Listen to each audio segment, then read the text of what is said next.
अस्सलाम वालेकुम नाज़रीन, मैं हूं अरसलान खोकर। आप देख रहे हैं programme play field. Babar Azam फिर से कप्तान है। दौरा वेस्ट इंडीज़ पर पाकिस्तान की टीम है और इसके बाद इंग्लैंड का दौरा है। टीम में कमोबेश वही खिलाड़ी मौजूद हैं जो शायद कप्तानी से भी हट चुके हैं एक एक बार, यानी रिजवान भी मौजूद हैं और साथ शान मसूद भी मौजूद है। रीसेंट कैप्टनसी शान मसूद के पास थी। बाबर आजम का एक बार फिर टेन्योर है कैप्टनसी का और तीसरा टेन्योर है ये कैप्टनसी का, लेकिन उसके बाद ये पहला टूर है। बाबर आजम पे बहुत सारे सवालात थे। बाबर आजम डोमेस्टिक नहीं खेल पा रहे, बाबर आजम स्कोर नहीं कर पा रहे, बाबर आजम ने टेस्ट में सेंचुरी किए हुए भी साल हो गया, बाबर आजम हर वक्त हम उसी की बात करते हैं। उसकी रीज़न ये है कि पाकिस्तान में एक लंबा अरसा हो गया कोई सुपरस्टार बैट्समैन मौजूद नहीं था।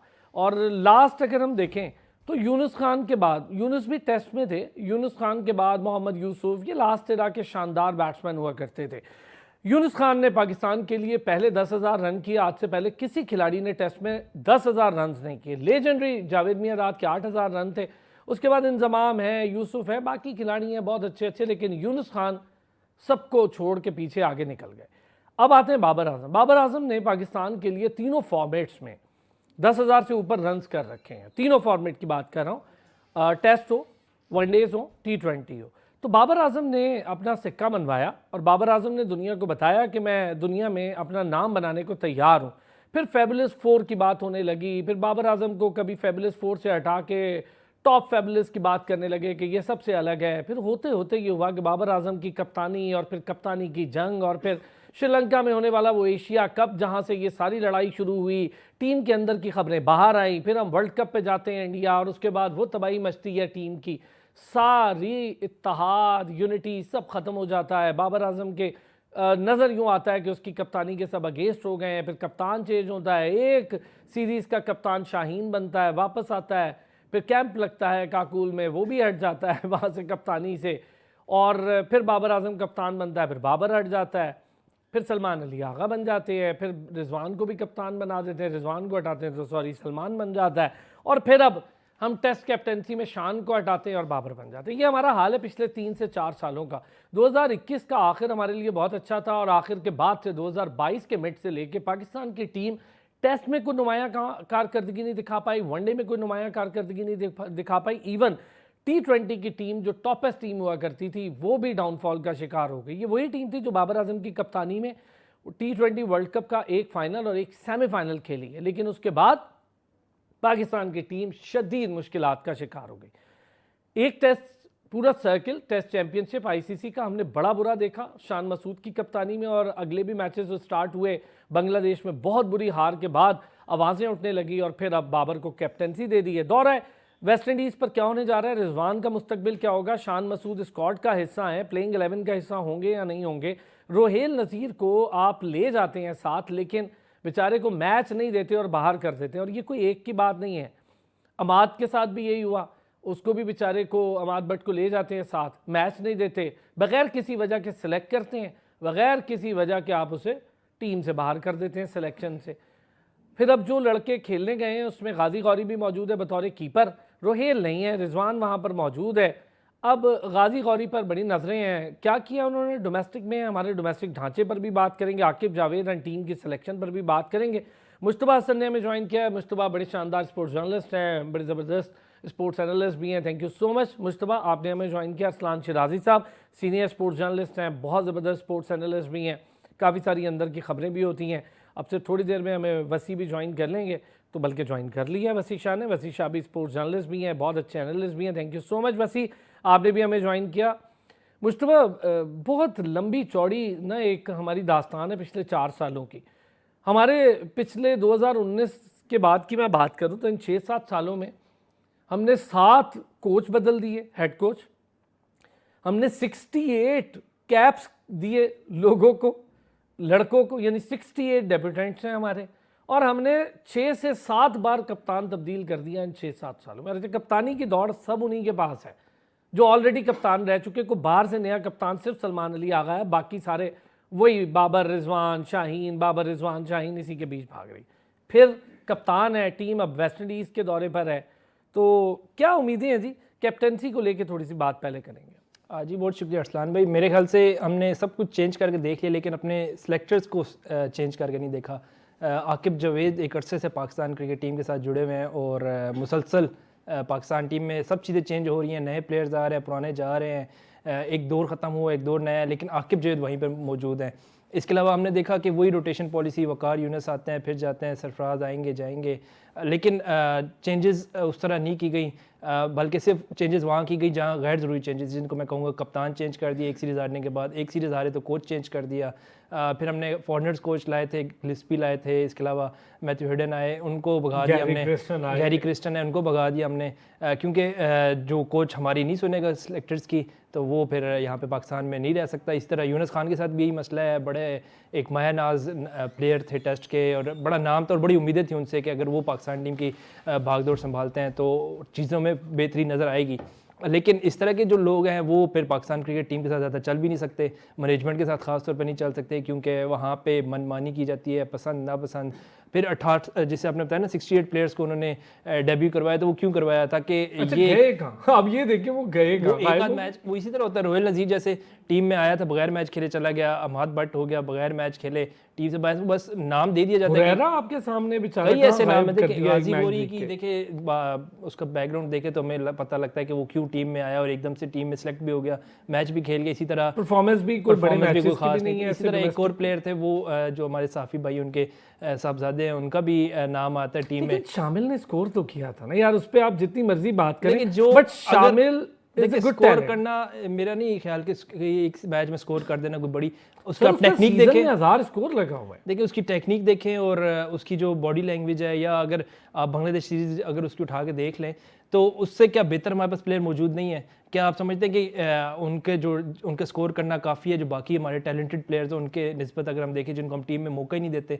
इसमें कई नाम है, रोहिल नज़ीर की एग्जांपल आपके सामने है कि कितना बड़ा मेरे ख्याल से अच्छा भी है, लेकिन शाहजेब को जहां मौका मिल रहा था वहां वो स्कोर नहीं कर पा रहा था। पीएसएल में भी हमने देखा, तो शाहजेब थोड़ा सा अपने आप को ना बड़े लेवल पे ले जाए। हालांकि शामिल और शाहजेब दोनों ने अंडर 19 में बड़े शानदार परफॉर्मेंसेस दी हैं। देखिए अगर स्कोर की बात करते हैं तो हमारी पाकिस्तान की पूरी क्रिकेट टीम जो है ना T20 में बिल्कुल नाकाम है, कोई स्कोर नहीं कर पा रहा। सर वनडे में कर लें, टेस्ट में कर लें, किसी में भी कर लें, तीनों फॉर्मेट्स में देख लें तो क्यों हार रहे हैं हम? क्योंकि हमारे बैट्समैन ही नहीं चल रहे। बॉलिंग पे जब हम बात करते हैं तो हमारे पास वो शाहीन है जो 10 ओवर में 80-90 रन कंसीड करता है, फिर हारिस रऊफ है जिसको मैं उसके बारे में रन गिविंग मशीन है, उसके बारे में बात करना ही मेरे ख्याल से कोई ज़्यादा फायदेमंद नहीं है। इस तरह के बॉलर्स हमारे मौजूद है। बैट्समैन हम देखते हैं तो बाबर के अलावा हमारे पास इस वक्त क्या मौजूद है? रिजवान पे हमने भाई ये तो एक डिटेल डिस्कशन है ना कि चले बैट्समैन है, बॉलर, मैं इस पे आता हूँ आपके पास, स्पिन को लेकर आता हूँ। सुफियान को बेचारे के साथ हम क्या कर रहे हैं आपके सामने ही है। अरसलान, ये जो बाबर की कप्तानी है, वापस कैप्टनसी बाबर को लेना, एक तो पहली बात बाबर के अपने लिए क्या कैसा है? बाबर के पास अब 8-9 साल अब ऐसे थे कि ये पीक टाइम है बाबर का। ये 9 इयर्स तो आराम से बाबर ने 40 साल का होगा बैट्समैन, आजकल फिटनेस उसकी 42 तक जाता है, कोई मसला नहीं है। विराट कोहली आपके साथ, तो बाबर के ये 8-9 साल बहुत इंपॉर्टेंट और क्रूशियल थे। बाबर ने अब कप्तानी ले ली और टीम की हालत वाकई बहुत बुरी थी शान की कप्तानी में, हमने देखा। खाली कप्तानी ही मसला है? देखें, मैं यहाँ से स्टार्ट लूँगा जहाँ पे मुश्तबा ने कुछ बातें कही। मुझे ना जो पॉलिसीज़ हैं उनमें कंसिस्टेंसी नज़र नहीं आती। यहाँ पे टीम की अनाउंसमेंट होती है वेस्ट इंडीज़ के लिए और उसमें आकिब जावेद साहब बैठ के कहते हैं कि पाकिस्तान क्रिकेट को जितना नुकसान हमारे टेंटेड प्लेयर्स ने दिया है इतना किसी ने नहीं दिया जिन्होंने मुल्क को बेचा है। और उस प्रेस कॉन्फ्रेंस के ठीक 40 मिनट बाद एक इंटरव्यू पीसीबी की तरफ से आता है और वो सलमान भट्ट कर रहे होते हैं। तो ये मुझे नहीं समझ आई कि क्या तजाद चल रहा है, क्या पॉलिसीज है कि एक जगह और पे उसमें आकिब जावेद भी बैठे, मेन बंदा ये यानी प्रेस कॉन्फ्रेंस में कह रहा है और उसके 40 मिनट बाद आप क्या जारी कर रहे हैं। जहाँ तक आपने बाबर आजम की बात की तो मेरे ख्याल में बाबर आजम को ये कप्तानी नहीं लेनी चाहिए थी। मैं इससे पहले भी कहा था डिफरेंट प्लेटफॉर्म्स पे कि बाबर को अब अपनी गेम पे फोकस करना चाहिए था। जो उनका बैड पैच था वो अब तकरीबन ख़त्म हो गया था, अब उन्होंने परफॉर्म करना था। लेकिन ये कैप्टेंसी लेके फिर उन्होंने अपने आप पे एक प्रेशर डाल लिया है और ये इस प्रेशर में के नीचे फिर दब जाएंगे और पूरे के पूरी टीम का मलबा इन्हीं पे गिरेगा। इन्हें यानी तेंदुलकर की मिसाल लेनी चाहिए, गंगोली बना कौन बना छोड़ दें, वो अपनी परफॉर्मेंस देते और उससे टीम को सहारा देते तो मेरे ख्याल में ज़्यादा बेटर होता। तो बाकी तो आप यानी पता है कि ग्रुपिंग है और वो रहेगी और अब बाबर आया है तो और ज़्यादा ग्रुपिंग बनेगी। ये ब्रेक लेता हूँ जी, ब्रेक तो वापस आते हैं।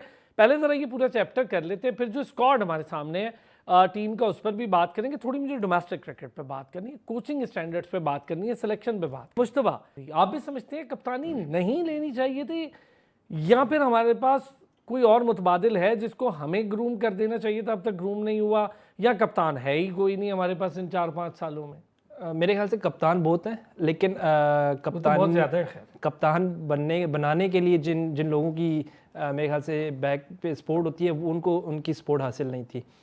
इसमें मैं खुल के अगर नाम लूँ तो आकिब जावेद साहब की जो मनमानी है वो पाकिस्तान क्रिकेट में काफ़ी मेरे ख्याल से असर रसूख रखती है, और उनके मुताबिक नया कोई प्लेयर आएगा फिर उसको अपने साथ लगाने में टाइम लगेगा। तो बेहतर है कि बाबर आजम एक ऑलरेडी इस फॉर्मेट में चलते आ रहा है। दूसरी बात है, ये मेरा नहीं ख्याल कि बाबर आजम ने इसको कप्तानी को खुशी से कबूल किया होगा, बल्कि 3-4 दिन की एफर्ट है उनको मनाने में की गई है। उसके बाद जाके कहा गया कि आप पाकिस्तान की कप्तानी मेरी इत्तलात है वो आप वाली हैं, क्योंकि कुछ पता चला था मुझे, फिर उनके घर के ऊपर बहुत रश लगा हुआ था, आना जाना बहुत था लोगों का इन 4 दिनों में, और उसकी फैमिली भी ये समझती थी कि इसको अभी कप्तानी नहीं लेनी चाहिए। फिर आखिर में मामलात ये हुए कि जी कोई और है ही नहीं, हमें यूं हो गया, तो ये प्रॉब्लम हो गए, और फिर वो चेवन साहब का मैसेज, और फिर वो उसके बाद कप्तानी। बिल्कुल, बाबर आजम से अगर हम पर्सनली पूछते हैं तो वो भी यही कहते हैं कि उनका अपना फैसला नहीं था ये, बल्कि उन पर फैसला एक थोप दिया गया है कि वो कप्तानी करेंगे। अब बात आती है वहीं पे दोबारा पीछे हम चले 2022-23 में जब उन्होंने कप्तानी ली थी, तब तो उनका पहला टेन्योर था, तो उनको लगा था शायद पाकिस्तान में कप्तानी करना थोड़ा आसान है, या जैसे हम देखते हैं कि इंडिया या ऑस्ट्रेलिया में जिस तरह कप्तान आते हैं और पूरा 5-5-6 साल गुजार जाते हैं, उनको लगा था कि शायद पाकिस्तान में भी ऐसा हो। लेकिन जब उन्होंने कप्तानी की भागदौड़ संभाली तो उनको समझ आ गई कि पाकिस्तान क्रिकेट टीम की कप्तानी करना असल मकसद कैसा है, कैसा तजर्बा उनका। तो अगर उस तजर्बे के बाद दोबारा उनसे पूछते तो मेरा नहीं ख्याल कि वो कप्तानी खुशी से कबूल करते। बहरहाल अब उनको कप्तानी दे दी गई है। अब इन सब बातों से हट के हम ये बात करेंगे क्या रहेगा, क्या फ्यूचर है। अब बस दुआ यही है कि बाबर आजम जो है अपनी वो जो खोया हुआ एक उनका जो एक बैट्समैन थे, स्टैंडर्ड था उनका, काफ़ी अच्छा स्टार्ट लिया उन्होंने अपने कैरियर का, लेकिन फिर 2-3-4 साल का जो बैड पैच आया और वो सारे प्रेशर में फिर सारी चीज़ें हुई, रिजवान और बाबर की जोड़ी को तोड़ दिया गया और सारी चीज़ें होती गई। बाबर को जितना डीमोटिवेट किया जा सकता था किया मेरे ख्याल से। फिर उनको बगैर परफॉर्मेंस के वनडे की बुनियाद पर T20 में लेके आना और फिर T20 में चौथे नंबर पर लेके जाना और वहाँ से फिर टीम से ड्रॉप कर देनी, सारी चीज़ें पाकिस्तान क्रिकेट में ही हो सकती बाबर के साथ भी बहुत हुआ है, ये बात सही है कि उसके साथ भी ये बड़ी ज्यादा, और एंड पे आके फिर आपने बाबर को ही कप्तानी देनी थी, तो आप ये पहले चीज़ समझ जाते हैं कि वो एक स्टार है। मेरे ख्याल से हमेशा से हम उस पर तनकीद तो करते हैं, लेकिन हम तनकीद करते हैं on the basis of T20 performance. लेकिन ओवरऑल अगर हम बात करें वनडे और टेस्ट मैच की, तो मेरा नहीं ख्याल कि उससे बेहतर कोई आपके पास ऑप्शन था कप्तानी का। तनकीद करते हैं बिल्कुल ठीक है, लेकिन आपने क्या हासिल कर लिया जब आपने इतनी तनकीद के बाद बाबर को ओपनिंग से हटाया? एक ओपनर आपका साहबजादा फरहान के साथ सेट नहीं हो पा रहा। वो बाबर आजम और रिजवान की जोड़ी 200 भी करती थी, 196 भी करती थी, मैचेस भी आपने पूरी लाइफ का एक इंडिया से वर्ल्ड कप का मैच जीता, वो इस जोड़ी ने जीता। आपके सुपर कैप्टन भी नहीं जितवा सके कभी, तो हम उसके बाद भी पीछे पड़े रहते थे। हाँ, गेम स्टाइल में चेंजेस करवा सकते थे हमने, तो बाबर को, खैर वो माइक हसन ने तो कुछ और भी उन्हें गेम स्टाइल में चेंजेस करवाना शुरू किया जिसका कोई नतीजा नहीं आया। क्या वसी आमिर जमाल की इंडक्शन कोई ऐसी चीज जो हमें लगती हो बड़ी कंक्रीट है? देखिए, सबसे पहली बात ये है कि हमारी जो पाकिस्तान क्रिकेट का अलमिया ये है कि कोई भी टीम में आ जाता है और कोई भी टीम से निकल जाता है, उसका कोई सवाल नहीं होता। बाबर आजम को किसी कोर इस सिलेक्शन कमेटी की ये थी कि आपको याद होगा कि वो इंग्लैंड की होम सीरीज से पहले टीम से ड्रॉप कर दिया गया। 1.5 साल गुजरे हैं, टोटल 500 दिन गुजरे हैं, और उसी सिलेक्शन कमेटी और उसी हेड ने उसे पाकिस्तानी टेस्ट टीम का कप्तान बना दिया। इसी तरह आमिर जमाल ऑस्ट्रेलिया में आपको बताता हूँ, छोटी सी चीज। वो मेरा इंटरव्यू आकिब जावेद साहब के साथ पड़ा हुआ यूट्यूब पे। यही सवाल जब बाबर कैप्टन था तो मैंने आकिब जावेद साहब से किया था, जब वो लाहौर कलंदर के हेड हुआ करते थे। मैंने कहा था आप बाबर की कप्तानी से सेटिस्फाइड हैं? उन्होंने कहा नहीं, हमारे पास ऑप्शन नहीं है। मैं हूँ, मेरे पास ऑप्शन हो तो मैं बाबर को बतौर खिलाड़ी खिलाऊँ, कभी कप्तान ना लाऊँ। ये मेरे ही शो में वो कह करके पड़ा हुआ है यूट्यूब में, जो चाहे देख ले। इसके अलावा भी उनके बहुत सारे स्टेटमेंट्स हैं बाबर आजम के लिए, लेकिन चलें उस पर नहीं जाते, लंबी हो जाएगी डिबेट। फिर उसके बाद दूसरी चीज ये है, मैं आज ये कह रहा हूँ और आने वाले वक्त में भी ये कहूँगा, I hope that Pakistan beat West Indies 2-0 and Pakistan beat England 3-0। मेरी ख्वाहिश ये है, लेकिन आपके पास रिसोर्सेज फुटबॉल में देख रहे हैं शायद वहां पे भी शायद हम वेस्ट इंडीज को नहीं हरा सकेंगे, बट दिस इज अच्छा व्हाट आई चले, वांट। लेकिन ये बताएं मुझे टेक्निकली, मैं जो चीज़ें पूछ रहा हूँ, अब आपसे कुछ प्लेयर्स हैं उनकी इंडक्शन हुई, आमिर जमाल है वापस आया है, मैं समझता हूँ ठीक है आमिर जमाल इफेक्टिव प्लेयर है, कम से कम हसन अली से इफेक्टिव है इस टाइम, लेकिन क्या बॉलर है कि बैट्समैन है? हमने उसका यूटिलाइजेशन क्या करनी है, ये समझ नहीं आ रहा। देखिए, अगर वो टीम में खेलेगा तो एज अ बॉलर खेलेगा। तो अब मुझे जो लगता है, जितने आप खुरम शहजाद बैटर्स होगा, साथ लेके अब्बास गए भाई हैं, होंगे और ये होंगे, तो कैसे विकेटें जी, कौन निकालेगा, क्या होगा? वही अब्बास भाई पे प्रेशर डाल देंगे। नहीं देखिए, एक तो अब्बास भाई से वो कहते हैं ना, you can bat on him, क्योंकि वो जिस तरह के बॉलर हैं, आप किसी भी वक्त उन पे रिलाय कर सकते हैं कि he will give you wickets, और वो मुश्किल कंडीशंस में भी विकेट्स लेते हैं। और वो वेस्ट इंडीज की जो पिचेस हैं या इंग्लैंड की जो पिचेस हैं, वो तो अब्बास भाई को सूट भी बहुत करेंगी। तो एक अच्छी चीज है कि वहां पर अब्बास भाई होंगे, साथ खुरम शहजाद। मुझे ये लगता है is the best test bowler that we have with Mohammad Abbas. तो ये दोनों अगर टैंडम्स में करेंगे तो यू नीड समवन, जो मुझे आमिर जमाल की क्वालिटी लगती है, मुझसे कोई इख्तिलाफ कर सकता है ऑब्वियसली, लेकिन वो एक वॉरियर प्लेयर है और वो इजीली चीज को जाने नहीं देता। तो अगर ऐसा कोई अच्छा, प्लेयर हो जहां मोहम्मद पर अली के होते एक हुए पार्टनर, मौका मिल जाएगा आमिर जमाल को? आई थिंक सो, क्योंकि जो आमिर जमाल का थोड़ा सा एज है जो बैटिंग वाला है, वो उन्हें मोहम्मद अली से ऊपर ले जाएगा। और मुझे ये लगता है कि वो एज अ बैटर उनका एक बोनस ही होगा, लेकिन उनकी बॉलिंग भी खास तौर पे, अब बाबर आजम को किस तरह यूज करते हैं, टीम मैनेजमेंट उन्हें किस तरह यूज करती है, but I will say this कि ओके, आमिर मुझे जमाल इज अ चूंकि ये काइंड ऑफ बॉलिंग का बॉलर। हमने शुरू की थी लास्ट टाइम मुस्तफा ने बात, मुस्तफा चलें, बॉलिंग अब आई गई है चैप्टर, यहाँ पर खुरम शहजाद हैं। खुरम शहजाद तो हमारे पास चलो एक पेसर हो गया, अच्छा बॉलर है, बहुत अच्छा बॉलर है, कोई दो राय नहीं है, लेकिन हमें ना 10 विकेटें निकालने वाले बॉलर पेसर्स में अब वो तो दिखते नहीं हैं जो एक टाइम था हमारा। अब यहाँ पर मोहम्मद अली भी हैं, मोहम्मद अब्बास भी हैं, अब्बास भाई मुसलसल डोमेस्टिक, चूँकि बहुत पर्सनल है, मैंने उन्हें देख रखा है, उनके साथ बहुत ज़्यादा हमने उन्हें खेलते देखा, भाई हैं हमारे, वो मेहनती बहुत है, दुनिया की किसी भी कंडीशन में विकेट लेने की अहलियत रखता है, बट 10 विकेटें एक अब्बास नहीं लेगा, साथ किसी और को भी कुछ करना है।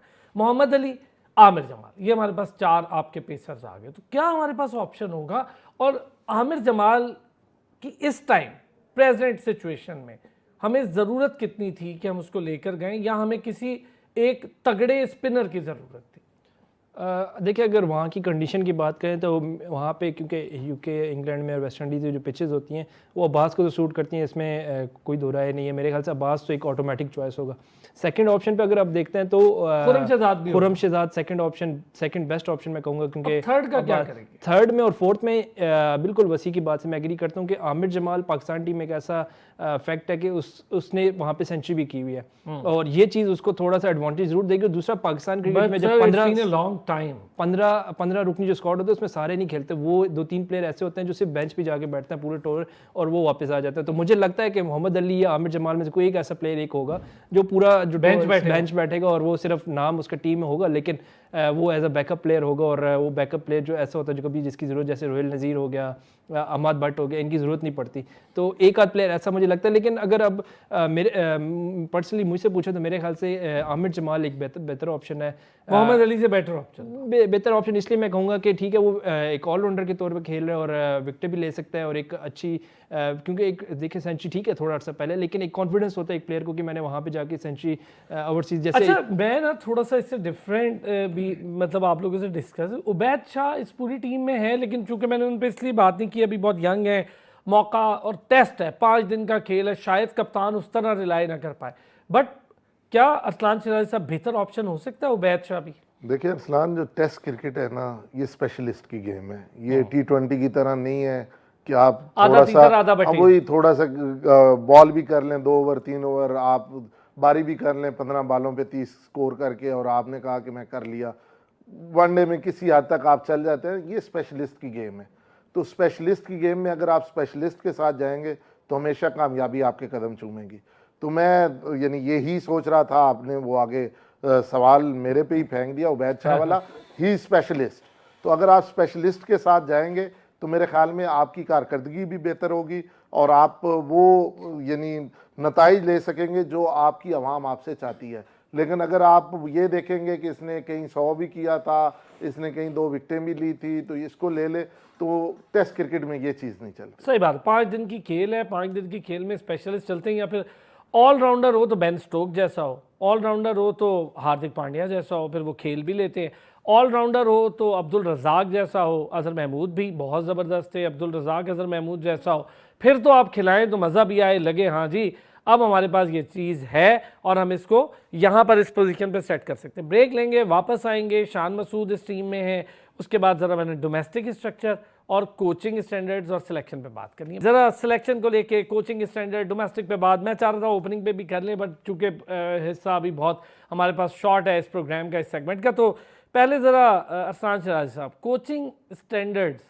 अब सरफराज अहमद बतौर हेड कोच हमारे साथ मौजूद है, और एक तो वो ऑलरेडी कर चुके हैं असाइनमेंट, हमने देखा भी, और बड़ी बेचारों को इमरजेंसी में, स्पेशल असाइनमेंट की है। हाँ वो इमरजेंसी में मिली ना, ठीक है स्पेशल असाइनमेंट की है, वो इमरजेंसी में मिली उन्हें। नहीं, इमरजेंसी हो या जो भी हो, जिस तरह अभी हो रहा था कि बाबर ने अब कप्तानी ले ली है, तो अब सारा जिम्मेदारी उस पर। अब वो ये नहीं कह सकता कि मेरे घर 4 दिन कौन आया, मैंने किसका मैसेज सुना, मैंने क्यों ली। अब उसने अगर वो जिम्मेदारी ले ली है तो उसका पूरे के पूरा उसी पे है। सेम लाइक दैट, वो इमरजेंसी में ली या इमरजेंसी के बगैर ली, इन्हें नहीं पता था, ये माजरत कर लेते कि मैं नेक्स्ट टूर से आ जाऊंगा टीम के साथ, इस टूर पे आप किसी और को भेज दे। तो जब आपने जिम्मेदारी ले ली तो आपको लेनी पड़ेगी। वही टीम एक इनिंग और कुछ स्कोर से जाके जिम्बाब्वे से हार जाती है, जो आपको 2-0 कर देती है। ये बताएं सरफराज यानी सैफी भाई और बॉबी बाबर आजम, इनकी सिंक्रोनाइजेशन बड़ी अच्छी रही है और बड़ा कुछ सरफराज ने सिखाया भी है, और हमेशा बाबर आजम ये बात भी करते हैं कि उतना अच्छा कप्तान उनके अंडर में खेला हूँ तो मैंने बहुत कुछ सीखा। तो ये बताएं इस वक्त ये सिंक्रोनाइजेशन काम आ सकती है क्या इस पैटर्न में, जब बाबर कैप्टन हो और वो हेड कोच हो? देखिए, मेरे ख्याल में तो जो प्लेयर्स जिनके साथ खेले हो ना, उनको जब एज ए कोच आप यानी सीनियर कोई उनको हेड कोच या इस असाइनमेंट में आता है, तो मेरे ख्याल में वो उस तरह नहीं लेके चल सकता जिस तरह कोई ऐसा प्लेयर जिसके साथ वो ना खेला हो वो लेके चल सकता है। अच्छा। तो मेरे ख्याल में ये जो केमिस्ट्री है ना, दोस्ती की वजह से? नहीं, दोस्ती नहीं। फॉर एग्जांपल आप और मैं अच्छे फील्ड में भी मिलते हैं, यहाँ भी मिलते हैं, तो आपके मेरा एक रिस्पेक्ट तो होगी, लेकिन हंसी मजाक भी होगा। कुछ चीज़ों को मैं आपकी सीरियस नहीं लूंगा। आप कहीं सीरियस होंगे तो मैं आगे से हंसना शुरू हो जाऊंगा, तो आपको हंसना पड़ेगा। तो इस तरह की यानी ये जो सीरियस जॉब है जिसमें आप हेड कर रहे होते हैं चीज़ों को, तो मुश्किल हो जाता है। यानी कुछ यानी अगर मैं अपनी बात करूं तो एज ए हेड कुछ यानी हमारे दोस्त ऐसे होते हैं कि उनसे हम काम नहीं ले सकते। क्यों? उनको काम कहें तो वो कहते हैं शराजी साहब कर लेंगे।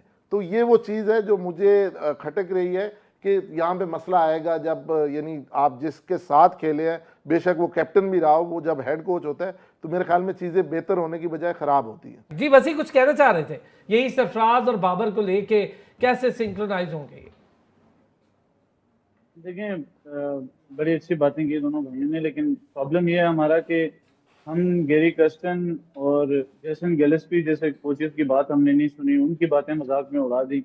और उन जैसे कोचेस में मैं ये कहता हूँ कि हमारी सबसे बड़ी जो क्रिकेट की बदनसीबी है वो ये है कि पिछले 2-3 साल में जो हमने सबसे बड़ा काम किया वो ये किया है कि हमने गैरी कर्स्टन और जेसन गिलेस्पी जैसे कोचेस को हमने बाहर फेंक दिया और अपने प्लेयर्स को ले आए। तो ये सबसे बड़ा प्रॉब्लम है हमारा। और आपने देखा हैदराबाद किंग्स में इनकी परफॉर्मेंस पूरे टूर्नामेंट में, जब डाउन एंड आउट थे, वो ऑस्ट्रेलियन बंदा था और वही जेसन गिलेस्पी था जिसने उन्हें यहाँ से यहाँ तक पहुंचाया, लेकिन हम उस चीज को एक्सेप्ट नहीं करते। तो दूसरी चीज ये है कि ये जो डोमेस्टिक क्रिकेटर्स भी होते हैं ना सर, ये जब एक मैच खेल के आ जाते हैं तो अपना कोच जिसने उन्हें बल्ला पकड़ना सिखाया होता है, जिसने उन्हें बॉल करना सिखाया होता है, वो कहते हैं मैं तो डोमेस्टिक खेल आया हूँ, मेरे तो यहाँ पे बैच लग गया है, तो मैं तो आज के बाद आपकी क्या बात सुनूं। हाँ, आप तो कुछ खेले ही नहीं। आप ये मैंने खुद अपनी आंखों से ये देखा है कि वो बच्चा जिसको आपने बल्ला पकड़ना सिखाया होता है, वो वापस आके उस कोच को ये कहता है कि आप ये तो कभी डोमेस्टिक भी नहीं खेला, ये तो कायदे आज़म ट्रॉफी भी नहीं खेला हुआ, इसकी बात में क्या सुना। तो प्रॉब्लम हमारे अंदर ये है। लेकिन एट द सेम टाइम मुझे ये लगता है कि ब्लेसिंग इन डिस्गाइज ये भी हो सकता है कि सरफराज अहमद के अंडर बाबर आजम खेले, और तब खेले कि जब बाबर आजम वो किड 10 साल पहले की बात है, 14-15 के बाद वो खेल रहे हैं, और साथ ही सरफराज अहमद खेले, फिर उनकी कप्तानी में खेले, और उसके बाद अब कोचिंग में आए। तो मुझे ये लगता है कि हाइंडसाइड में अगर देखा जाए तो शायद बाबर आजम के लिए सरफराज अहमद ही एक अच्छा बंदा है कि जो उनकी बात को सुनेगा और इम्प्लीमेंट करना। फिर बात वही है कि आपके पास इम्प्लीमेंटेशन वाली बात यह है कि आपने 20 विकेटें लेनी होती हैं to win a test match, तो वो आपके पास रिसोर्सेज ही नहीं है। सरफराज अहमद खुद आके बॉलिंग नहीं कर सकता, बाबर आजम सबकी जगह बैटिंग नहीं कर सकता, मोहम्मद अब्बास सबकी जगह बॉलिंग नहीं कर सकता। ये एक्सक्यूज दैट इज द मैं रीजन इसे एक्सक्यूज इसलिए नहीं मानता, जब ये सब नहीं कर सकते सबकी जगह, तो कप्तानी ऐसी बुरी सिचुएशन में लेनी क्यों है भाई? जब आपको पता है कि ये मैं सर उसकी जगह नहीं मेरा कर पहला सकता, मैं इसकी जगह नहीं कर सकता, और टीम में ये बड़े मसले, फिर नहीं कोई जवाब नहीं है। मैं इसको मेरा पहला बिल्कुल नहीं पॉइंट मानूंगा। मेरा पहला पॉइंट ये था, मेरी पहली स्टेटमेंट ये थी कि बाबर आजम को कप्तानी नहीं लेनी बिल्कुल चाहिए, सही है। और मैं इस पे आज भी कायम हूँ। और जब पाकिस्तान अल्लाह ना करे टेस्ट सीरीज हार के आएगा, तो जब आज हम तनकीद कर रहे हैं उस टाइम हम बाबर आजम को सपोर्ट करेंगे, जस्ट बिकॉज कि पाकिस्तान जब हारता है तो हमें भी दुख होता है। लेकिन आज हम तनकीद इसलिए कर रहे हैं कि बाबर आजम को बचा नहीं है कि उसने फिर कप्तानी ले ली, और I am categorically saying this कि उन्हें सरफराज अहमद और मिसबाउल हक ने ही मनाया है। जो भी लोग गए, जो भी किया, जिसने भी कॉल की, आखिर में बाबर आजम ने सिर्फ और सिर्फ मिसबा और सरफराज की बात सुन के वो कप्तानी उन्होंने एक्सेप्ट की, और उसके पीछे उन्होंने शर्त ये रखी है कि मेरे ऊपर ये टैग भी नहीं लगेगा कि मैं T20 नहीं खेलूंगा। और प्रेस कॉन्फ्रेंस में जब मिसबाउल हक से ये सवाल हुआ कि बाबर आजम को अब आप टेस्ट का कप्तान बना के क्या T20 से दूर कर रहे हैं, तो मिसबाउल हक का जो जवाब था वो सब चीजों को राउंड अप करता है कि उसने अपनी टीम को चैंपियन बनाया, उसके स्ट्राइक रेट का मसला था वो भी हल हो गया है, और उसने PSL में सबसे ज्यादा रन बनाए हैं। That means he is not out of contention for T20 cricket as well. तो बाबर आजम की सिर्फ एक शर्त थी कि मुझे T20 से बाहर नहीं किया जाएगा, और मिसबा ने इस चीज को मेक श्योर किया कि हाँ आप टीम से बाहर नहीं होगे, आप T20 भी खेलोगे, आप टेस्ट भी खेलोगे, आप वनडे भी खेलोगे, आप इस वक्त टेस्ट टीम की कप्तानी ले लो। तो जब आप इतनी शराइत रख के कप्तान बन के आते हो तो फिर उसके बाद आपको परफॉर्मेंस देनी चाहिए। There is no excuse in that. चलो अच्छा ये हो गया। अब हम आते जरा थोड़ा सा, चूंकि टाइम शॉर्ट हो गया, डोमेस्टिक स्ट्रक्चर, जी सारे प्लेयर्स को तो डोमेस्टिक खेलनी थी, परफॉर्मेंस देनी थी,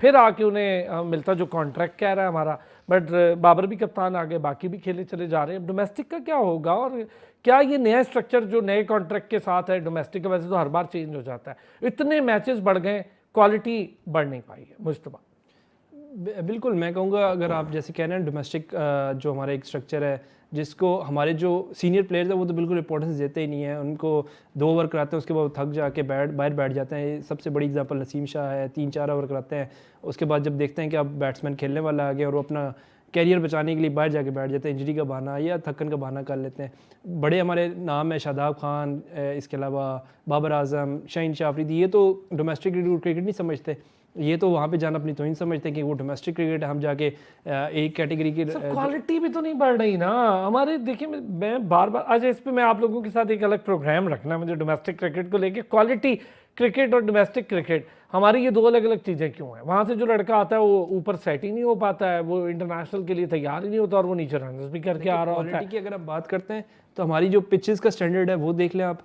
चले सर वक्त आज नहीं, आगे हम इस पे डिटेल बात करेंगे। Mushtaba thank you so much, Wasisha बहुत शुक्रिया, असलान शराजी साहब का बहुत शुक्रिया, नाज़रीन आपका भी बहुत शुक्रिया। फिर होती है आपसे मुलाकात, अपना ख्याल